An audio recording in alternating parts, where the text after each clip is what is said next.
greatness, it's just something we made up. Somehow we've come to believe that greatness is a gift, reserved for a chosen few, for prodigies, for superstars, and the rest of us can only stand by watching. You can forget that.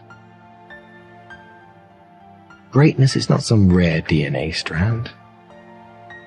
It's not some precious thing. Greatness is no more unique to us than breathing. We're all capable of it. All of us. I always believe leaving no stone unturned. That's what makes you a champion. When you're out there partying, horsing around, someone out there at the same time is working hard. Someone is getting smarter and someone is winning. You never want to fail because you didn't work hard enough.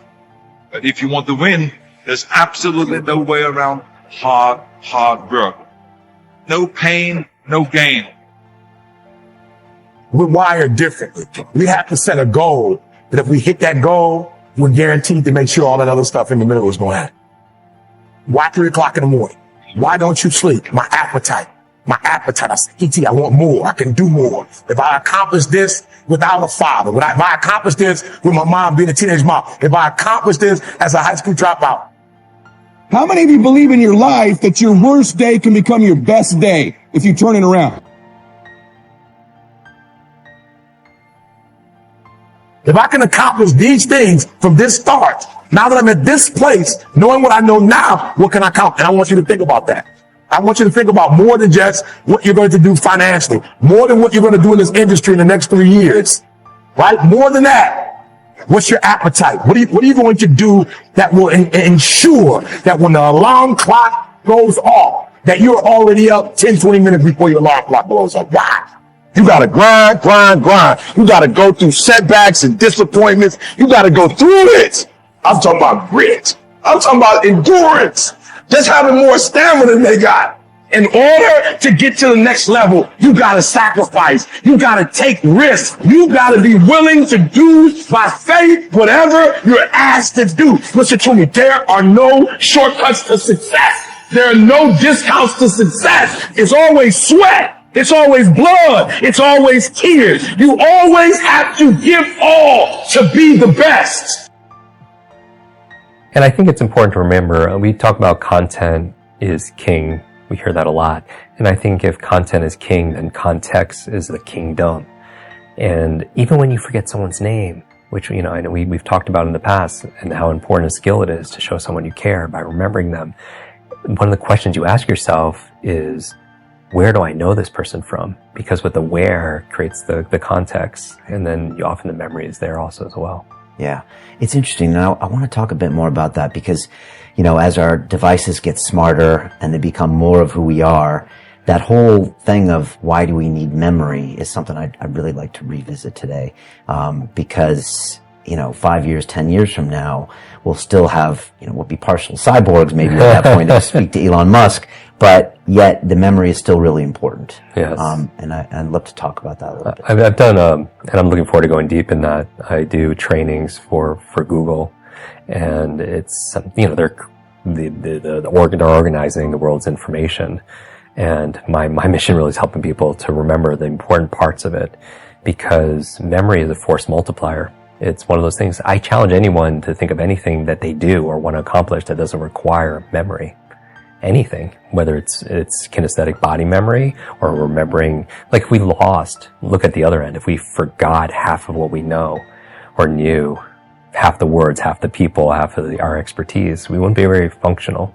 Yeah. And so imagine if we could double our capacity to learn in a fraction of the time, then we become extremely productive and powerful. And I'm not talking about frantic fast. When I teach people how to read 2 or 3 times faster, I mean in efficiency and effectiveness. You can imagine when you were, great documentary, by the way, Iron Mind, when you're training for something, your body, if you had some kind of physical challenge, or let's say we're walking up a hill, you could do it at a level of efficiency and effectiveness than somebody who wasn't in as physically in shape, because you're strong and you don't have to use as much energy.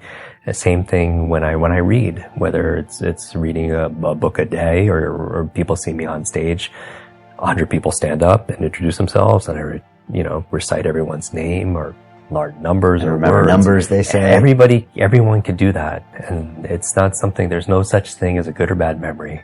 There's a trained memory and an untrained memory, and this works no matter your age, your background, your career, your education, your financial situation, your gender, your history, your IQ. None of that matters. What matters is, just like with anything, is focus and putting in the work. And so it might not always be easy, but it's so worth it. It's like describing to somebody what a rainbow looks like that has never seen a rainbow, or describing what a rose smells like. Who's never smelled a rose. And that's, I believe people, my mission is, I believe people have genius inside of them. And I'm not talking about an IQ or number. I mean, they have strengths and talents. And I want to be able to create an environment where they could let it out, because the world needs more of that. My whole belief about the meaning of life, it's not the exact right word, but is to find out how many skills I can acquire that have utility, then put that utility to the test in service of something bigger than myself. So that's like my mission in life, right?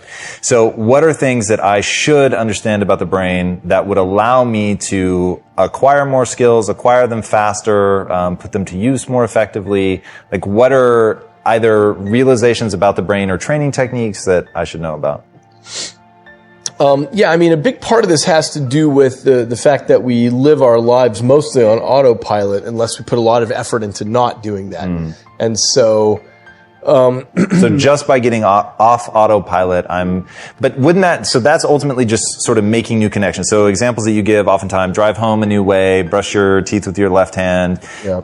And I certainly do feel the impact of that, like from a stave off neurodegenerative decline. That seems to make a lot of sense. And you've talked about the nuns who donated their brains to science. Why, I don't know, but that's incredible. And all of them, right, had like early stage dementia, but they showed no signs. Not all of them, but a much bigger percentage than anyone thought. About a third of them. Wow. Had Alzheimer's, but it wasn't clear when they were alive, because they were so cognitively active, because they were doing stuff. First of all, they were embedded in a social network because they were living in the convents. And so they had responsibilities and conversations and so on. And that made it so that even though their brain was falling apart with Alzheimer's, nobody knew it. They didn't have the cognitive effects there. And is this at the center of your upcoming book, Livewired? Yeah, it's, the theme of that book is that you can't really think about the brain as hardware, and you can't think about it as software. It's this weird other thing that I call liveware, which is that it's constantly reconfiguring its own circuitry. So everything that you learn, every little thing changes the pattern of circuitry in your brain. So when you first learned that my name was David, that's underpinned by a physical change in the structure of your brain, which is wild. That's crazy. I mean, every single thing that you learn. I can tell you can make your brain work better in a week. You can make your heart more coherent. You can change the field around your body. You can strengthen your immune system. You can change your gene expression. You can lengthen your life. You can create so many oxidative changes in your cells. We have great research to prove that. That's the truth of who you are. That's the truth, that miracle within you. That evidence is the backbone that gives people permission to try it out. It's the language. Then you see someone standing on the stage telling their story in testimony, whether it's stage 4 cancer, whether it's MS, whether it's blind people seeing, deaf people hearing. You can't go back to being the same person after that. Evidence is the loudest voice. And so then when we begin to make those inroads, and the footprint exists in consciousness, and you're witnessing it in three-dimensional reality, the illusion of limitation begins to change. And now all you want to do is you crave the unknown. So people in our work don't get up in the morning and go, oh God, I got to do my meditation today. No, they're not doing that. Their body is waking them up, saying, get out of bed, because they don't want the magic to end. And when you start seeing the gap between cause and effect, thought and experience, closing down. You're moving closer to the divine. And when that happens, all the things you thought you want, you no longer want, because the overcoming process leading to who you become, nobody can take that away from you. So we practice it in our seated meditations. We practice it standing and walking. You better walk as it, and you better be able to embody it and practice doing it with your eyes open. So when you return back to your life, when you walk from your house to your car, you're walking in the energy of your future. And if you keep doing that, it's going to become a habit. And people are going to start looking at you going, something's different about you. You know why? Because you're no longer showing up equal to their memory of you. Something's different about you. You're unpredictable. It's not what you're saying any longer. It's who you are. And so that person then is off their timeline. They're not headed for that same future. And all I want to do in a week-long event is bump everybody off that timeline into a new future. Some people, huge degrees. Stage 4 cancers, tumors disappearing. You listen to that story of the person on the stage. Your next meditation, you are not going to go half in. You're going to go all in. That's all I want, is I want people to go all in. I want to provide people with my greatest understanding of the truth, and then numerous opportunities to experience it, nothing more. And when the magic starts to happen, it's beyond, way bigger than me. It's beyond my control. All I want to do is provide the environment where they feel safe enough to begin to create. When there's no safety net, people perform better in sports and everything else if you don't have a plan B. So we have to pay more attention to the negative, because the negative can stop people who are trying to make a difficult life decision. And maybe we don't need 10,000 hours of practicing courage, but we could become cognizant of how we let fear manifest itself in our daily lives, and instead counteract that, so we could get past our fears and do the things that we're meant to do and be the people we're meant to be. See, if you know what your life work is, I encourage you to start working on it. If you can't do it all at one time, do just a little bit of it. A lot of people are looking at this the wrong way. There is a blessing in everything. Behind every moment of adversity in your life, there is a blessing and a lesson. You can be afraid of success. You can be afraid of failure. You can be afraid of looking ridiculous. You can be afraid of change, either positive or negative change. The only way to deal with fear that I found in my life is a couple ways. One of those ways is to turn it on itself. If you're not getting rid of fear, then use fear. Use fear or it uses you. It's that simple. And there was something that had been on my heart, and something that I had been thinking about, but had long let fear get in the way of. And in doing so, I realized that I had come into a whole new world. I had come up with my plan for how I was going to change the world. About the things that you do that you shouldn't do, that you know you shouldn't do beyond a shadow of a doubt, right? There's some things like that. That's bad habits and poor aim and all of the resentment and hatred and aggression and unresolved conflicts and all those things. They're dementing you and warping you, and then think, okay, those things get the upper hand, man. They get the upper hand, and they take you the worst possible place you could go. You don't magnify the degree to which the pain ought to be affecting you. And so really what he means in that is, listen, you're going to get out of your life what you'll accept. And that's really difficult for people, I think, to understand is what you think you're worth and what you're going to tolerate is absolutely what you're going to bring into your life and what the outward part of your life is going to look like. So I'm saying that as you begin to look at where you want to go, if you want to make it today, and things are changing so fast, you have to literally run to stand still. I'm saying that you've got to make some conscious effort to begin to work to develop you. Where I was going to be doing a lot of things that scared me all the time, and it's something that over the past year and a half of my life I have been so grateful for, especially because I've been able to live my mantra. I've been designing and redesigning and redesigning and redesigning, right? And looking at the blueprint called me and what works and what doesn't work, and embracing what works and embracing what didn't work. You don't become good by trying to be good. but by finding the goodness that is already within you and allowing that goodness to emerge. But it can only emerge if something fundamental changes in your state of consciousness. So what that means, if nothing changes in your state of consciousness, the ego has many ideas. It says, I want to be a spiritual person. I want to be recognized as a spiritual person. I want to be more spiritual than all these people. And I'm definitely more spiritual than you. So the ego has all kinds of ideas of what it wants to be. It might even say, yes, I want to be good, because it wants to have a better image of itself.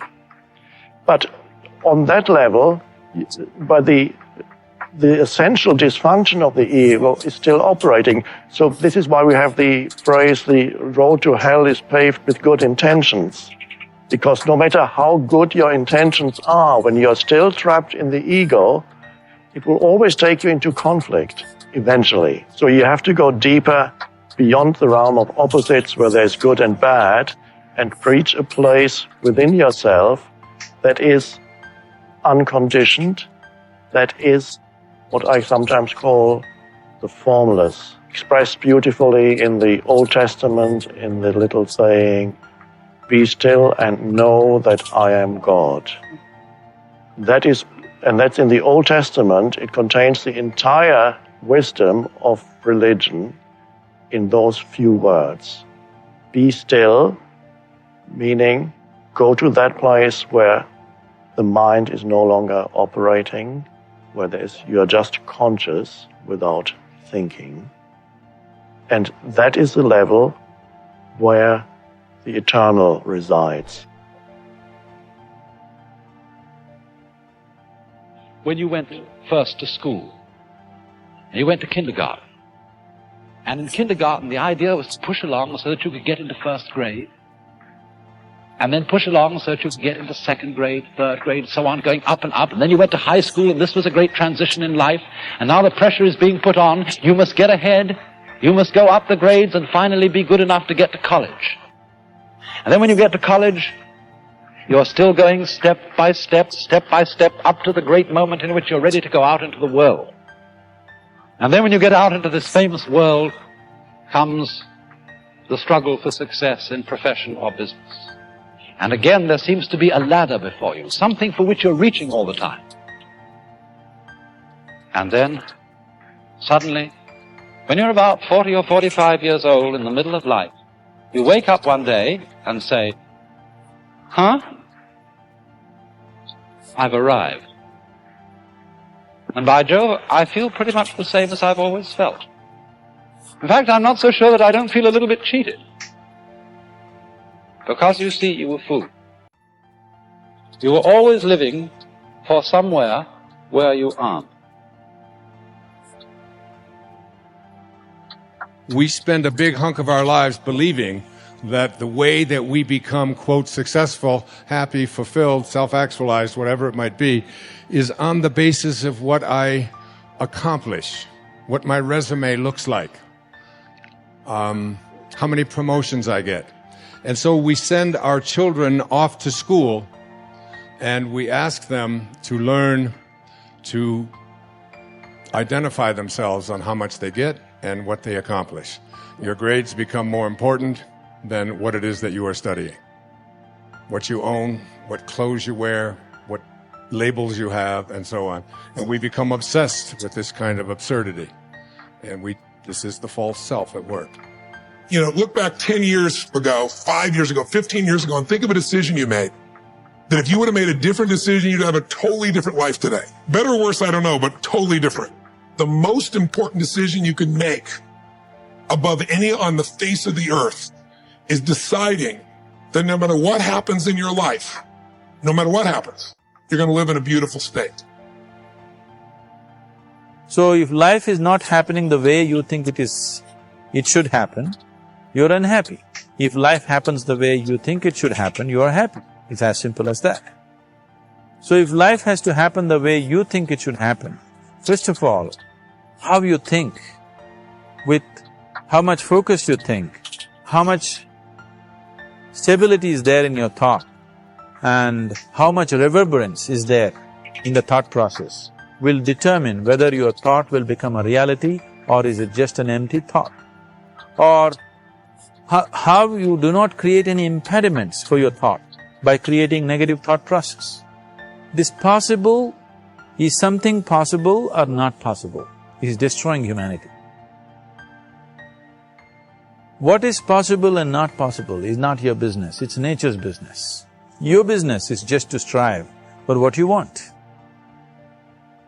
The decision to say, I am not going to suffer, that if suffering arises, pain's one thing, suffering's another. Suffering is when you're like, suffering could be worry, it could be anger, it could be frustration, it's anything that takes you out of a beautiful state. And here's what people don't get. You can end suffering by stop focusing on yourself and focus on something you want to serve greater than yourself. Your children, your wife, your mission, your life. You can get out of it in an instant because the nature of the human mind is to constantly compare things.